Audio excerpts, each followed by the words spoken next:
क्या भगवान सच में प्रसाद खाते हैं या ये सिर्फ हमारी आस्था है? आज की कहानी एक ऐसे भक्त की है जिसके हाथों की बनाई खीर महादेव स्वयं कैलाश पर बैठकर खाते थे।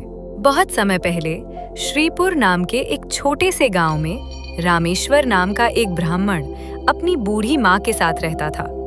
उसके पास धन नहीं था, वैभव नहीं था, लेकिन उसके पास एक चीज बहुत थी, अटूट भक्ति। रामेश्वर का एक नियम था, वो रोज सुबह सूरज निकलने से पहले उठता, घर के सारे काम करता और फिर भगवान शिव के लिए खीर बनाता। उसकी माँ अक्सर उससे कहती, बेटा इतनी मेहनत मत किया कर, भगवान को क्या रोज खीर चाहिए? रामेश्वर मुस्कुराता और कहता, माँ उन्हें खीर की नहीं, मेरे प्रेम की आदत है।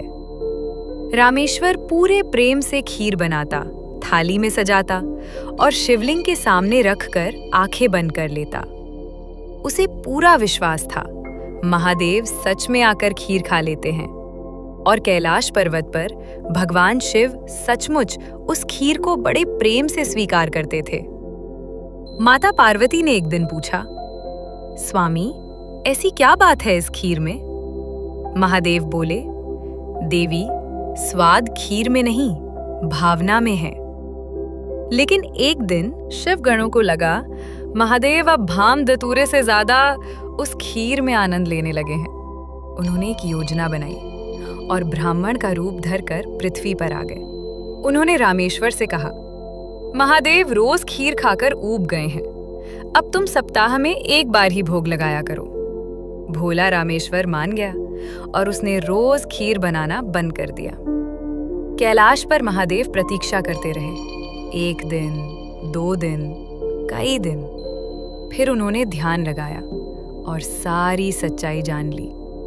महादेव क्रोधित हो उठे।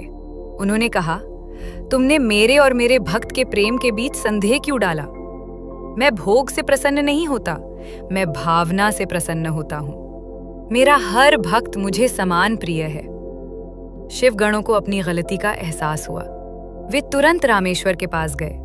उन्होंने कहा, महादेव रोज वही खीर चाहते हैं। रामेश्वर की आंखों में खुशी के आंसू आ गए और अगले दिन से उसने फिर रोज खीर बनानी शुरू कर दी। इस बार महादेव के साथ सभी गण भी प्रसाद का आनंद लेने लगे। समय बीता, रामेश्वर का जीवन सुख से भर गया और अंत में वह मोक्ष को प्राप्त हुआ।